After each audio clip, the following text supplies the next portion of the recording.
হরে কৃষ্ণ, রাধে রাধে। তো সকলে আশা করি ভালোই আছেন। তো আজকে আমি যে বিষয়টির উপর আলোচনা করব আজকে, সেটি হচ্ছিল কামদা একাদশী 2024 সাল। মানে এই সালের যে কামদা একাদশী হবে, অর্থাৎ বৈশাখ মাস। তো এটি তো বৈশাখ মাস, এবং বৈশাখ মাসের এই একাদশী প্রথম, অর্থাৎ বৈশাখ মাস থেকে শুরু হচ্ছে প্রথম একাদশী, কামদা একাদশী। তো এই একাদশী আপনারা 19শে এপ্রিল না 20 এপ্রিল কোন দিন করবেন? তো আমাদের ভারতবর্ষে বিভিন্ন রাজ্যে বিভিন্ন যে রাজ্যের স্থান অনুযায়ী তাদের বিভিন্ন যে তারিখটা নির্ধারণ করা হয়েছে। এখানে দুটো তারিখ আছে, অর্থাৎ 19শে এপ্রিল 2024 এবং 20 এপ্রিল 2024 সাল।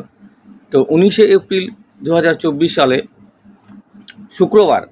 তো এইখানে কিন্তু আমাদের পশ্চিমবঙ্গের যে সমস্ত পশ্চিমবঙ্গ বাসী যারা আছেন তারা এখানে করবেন না। তো আদার্স যে রাজ্যগুলো আছে সেগুলো করবে। তো যেমন সাউথের দিকে, অর্থাৎ উড়িষ্যা, ভুবনেশ্বর, মুম্বাই, এই সমস্ত দিকে যারা লোকজনেরা আছে বসবাস করে, তারা কিন্তু শুক্রবারে কিন্তু করবে। আর আমাদের 20 এপ্রিল শনিবার, যেহেতু দ্বাদশী যুক্ত, অর্থাৎ সেই দিনটিতে দ্বাদশী যুক্ত পড়েছে, যার জন্য কিন্তু পশ্চিমবঙ্গ বিশেষ করে এবং আসাম, ত্রিপুরা, বিহার, এই সমস্ত রাজ্যের যে যারা বসবাসকারী ভক্তবৃন্দ, তারা কিন্তু যে শনিবারে কিন্তু এই একাদশী ব্রত আপনারা কিন্তু সকলেই পালন করবেন। তো শনিবার এই একাদশী ব্রত, কামদা একাদশী 2024 সালে। তো আপনারা এই দিনটিতে পালন করবেন নিষ্ঠা সহকারে, এবং আগের দিন সংকল্প আপনারা করে নেবেন যে প্রভুর কাছে, অর্থাৎ যে আমাদের যে শ্রীকৃষ্ণ বাসুদেব, প্রার্থনা করে নেবেন। সংকল্প করতে হয়, একাদশীর আগের দিন সংকল্প করতে হয়। সংকল্প করে নেবেন যে নিষ্ঠা সহকারের জন্য একাদশী ব্রত পালন করতে পারি। এই আর পরের দিন শনিবারে আপনারা কিন্তু এই একাদশী ব্রত পালন করবেন নিষ্ঠা সহকারে। একাদশী দিন আপনারা উপোস থাকবেন সারাদিন, সারা রাত। পরের দিন পালন হয়।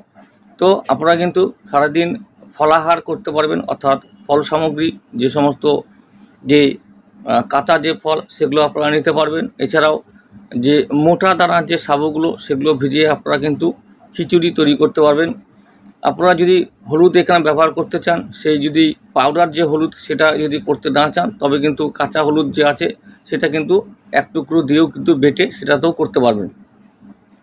আর এখানে পঞ্চ রবিশস্য বর্জনীয়। তো একাদশীতে কোনোদিনও পঞ্চ রবিশস্য আপনারা কিন্তু এখানে ব্যবহার করবেন না। তো যাই হোক, তো এই ছাড়া আপনারা কিন্তু সাবু নিন, কলা নিন, যে সবজি নিন, এবং হচ্ছে এর সাথে আপনারা খিচুড়ি তৈরি করুন, একসঙ্গে সাবুর খিচুড়ি করুন বা সাবুর পায়েস তৈরি করুন। আর এই ফলাহার, অর্থাৎ ফল সামগ্রী যত রকমের আছে আপনারা কিন্তু গ্রহণ করতে পারবেন, এই প্রসাদ আর কি। তো এই একাদশী যে ব্রত নিষ্ঠা সহকারে পালন করুন। আমি বলে দিলাম পশ্চিমবঙ্গ, বিহার, আসাম, ত্রিপুরা। তো এই সমস্ত রাজ্যের ক্ষেত্রে যে শনিবার দিনটি নির্ধারিত করা আছে, তো আপনারা দেখে নেবেন। তো দ্বাদশীযুক্ত একাদশী আপনারা পঞ্জিকাত পাবেন। এছাড়াও যে ইসকনের যে চার্ট আছে, ইসকনের চার্টেও কিন্তু আপনারা কিন্তু পেয়ে যাবেন এই তথ্য। তো আজকে আমি একাদশীর ব্রত যে মাহাত্ম্য, সেটি পাঠ করে আপনাদের সামনে শোনাবো, এই কামদা একাদশীর ব্রত। তো দিনটি বলে দিলাম, আর এই ব্রত আজকে পাঠ করে আপনাদের সামনে আমি শোনাচ্ছি। আপনারা শুনুন, ভিডিওগুলো প্রত্যেকটি দেখবেন। আর এই ব্রত আমি যে পাঠ করছি, আপনারা কিন্তু কান দিয়ে শ্রবণ করলে একই আপনাদের ফললাভ হবে। এটা হচ্ছে বিষ্ণু মাস, যেহেতু বৈশাখ মাস, তো বিশেষ করে তুলসী মহারানীর সেবা আপনারা বিশেষ করে আপনাদের করতে হবে ভালো করে। তুলসী মহারানীর জলদান এবং জল যে সিঞ্চন, সেই মন্ত্র পাঠ করে করবেন। প্রদক্ষিণ মন্ত্র পাঠ করে করবেন। তো সমাজে তুলসী মহারানীকে আপনারা যত্ন সহকারে আপনাদের কিন্তু সেবা করতে হবে। এই মাস বলে এই মাসে তো বিশেষ করে করতেই হবে। সারা বছর মানে মৃত্যুর আগ পর্যন্ত আপনারা কিন্তু তুলসী মহারানীর সেবা আপনারা এইভাবেই করে যাবেন। তো এটা হচ্ছে বিষ্ণু মাস, তো শুক্লপক্ষিয়া কামদা একাদশী। তো এখন দেখুন, বরাহ পুরাণে ধর্মরাজ যুধিষ্ঠির শ্রীকৃষ্ণকে, যে শ্রীকৃষ্ণ সংবাদে মহারাজ যুধিষ্ঠির যদুকুল ভূষণ শ্রীকৃষ্ণকে বললেন, হে জনার্দন, যে আপনাকে নমস্কার। এই চৈত্র শুক্লপক্ষিয়া একাদশীর নাম কি? এই মাহাত্ম্য সম্বন্ধে যথাযথ বলুন।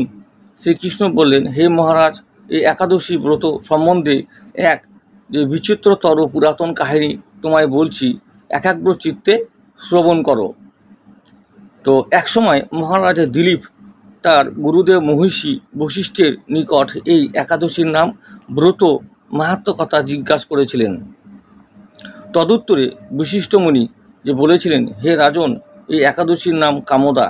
অগ্নি যেমন যে কাষ্ঠ রাশিকে ভস্মীভূত করতে সমর্থ, এই ব্রত তেমন বহু পুঞ্জীভূত যে পাপ রাশিকে দগ্ধীভূত করতে সমর্থ। তো যত পাপ, সেই পাপকে বিনষ্ট করার জন্য এই একাদশী যথেষ্ট, অর্থাৎ সমর্থ।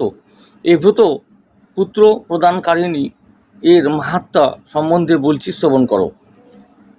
পুরাকালে যে রত্নপুর নামে এক নগর ছিল, সেই নগরে যে মৈশ্বর্যশালী পুণ্ডরিক নামে এক নৃপতি বাস করতেন, যে বহু গন্ধর্ব অপ্সরা এবং কিন্নর গণ দ্বারাই সেবিত হয়ে ওই রাজা রাজত্ব করতেন।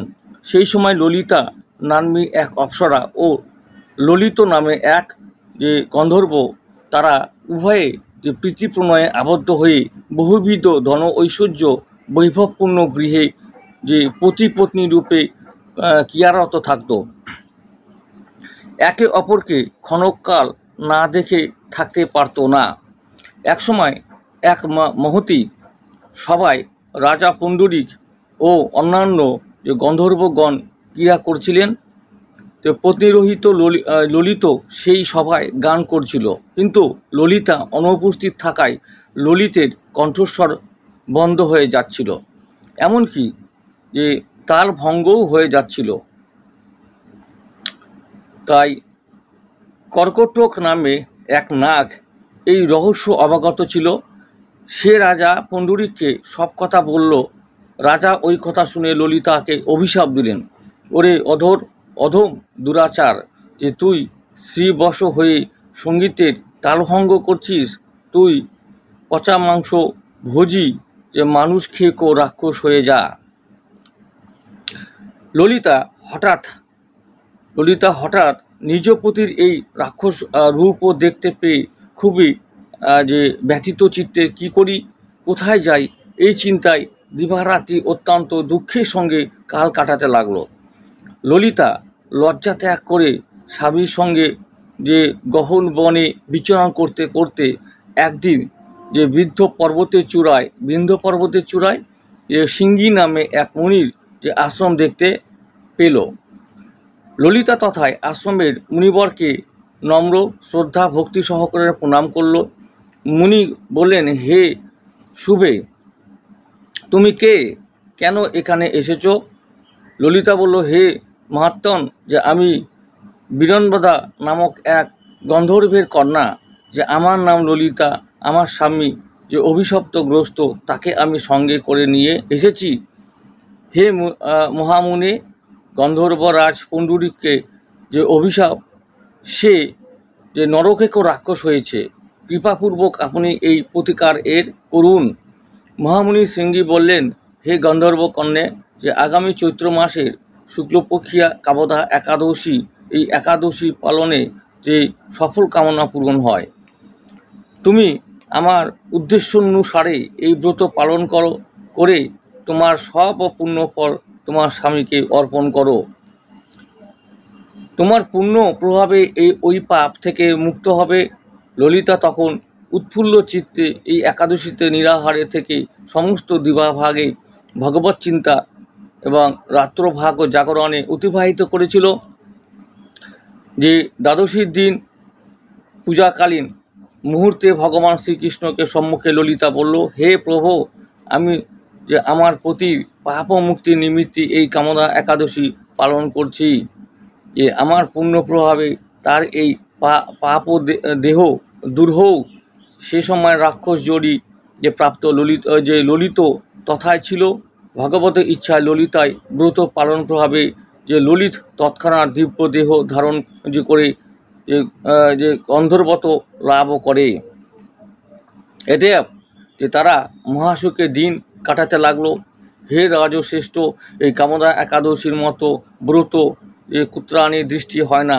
দেহান্তে তারা উভয়ে বিষ্ণুপুরে গমন করেছিল, তাদের আর পুনর্জন্ম হয়নি। এই হচ্ছে কামদা একাদশীর মাহাত্ম্য কথা। তো এটা শোনা হলো, তো আশা করি আপনারা ভালো করে শুনলেন।